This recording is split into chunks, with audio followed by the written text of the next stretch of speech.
বান্দরবনের পাহাড়ি জনগোষ্ঠীর আদি পেশা জুম চাষ। জেলার 11টি ক্ষুদ্র নৃগোষ্ঠীর অধিকাংশই চাষের উপর নির্ভরশীল।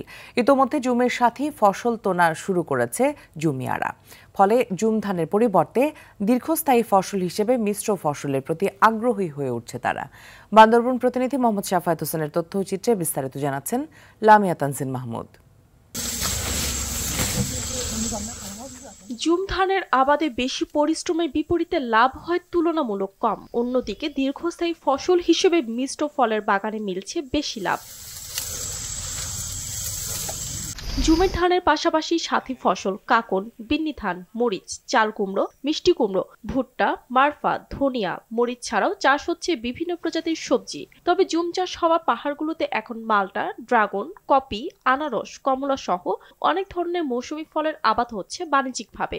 বাড়ছে বাগান, বাড়ছে উৎপাদন। এতে অর্থনৈতিকভাবে বড়সড় পরিবর্তন আসছে পার্বত্য অঞ্চলের কৃষিতে।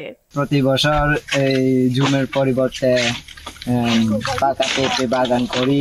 বর্তমানে জুম চাষ করার মতো নতুন নতুন জায়গা পাইতেছে না। জুম করিলে দানতে পাইয়ে তারপরে টাকাটা পাই না। কাটতে হলে এখন ধান করতে হলে আপনার জঙ্গল কাটতে হয়, এখন তো আগুন তো দেওয়া হয় না, মানে সরকার আর নিষেধ করে আর কি। আগুন কুমড়া, হলুদ, মরিচ এরকম জুম শেষ করাইলে আর কিছু নাই।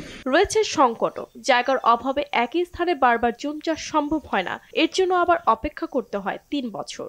সরকার থেকে বা ইনজিও থেকে বা কৃষি ডিপার্টমেন্ট থেকে, কৃষক ডিপার্টমেন্ট থেকে কিছু আমাদের সুযোগিতা দিলে এই কিছু যায় আরো কিছু লেখাপড়া দিক দিয়ে কিছু উন্নয়ন করতে পারতাম।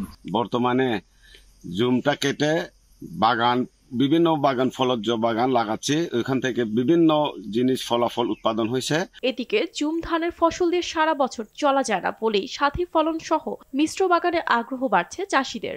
মূল ফসল ধান, এটা দিয়ে একটা কৃষকের ফ্যামিলি 4 মাস 5 মাসের বেশি অন্তত এই ভাতের জোগান হয় না। তো আর সাথে থাকে অন্যান্য ফসল, বাকি ফসলগুলো বিক্রি করে এইভাবে তারা এই সারা বছরের সংস্থানটা করে। জুমের পাশাপাশি অন্যান্য ফসল উৎপাদনেও সহায়তা করবে কর্তৃপক্ষ, এমনটাই প্রত্যাশা বান্দরবানের জুম চাষিদের।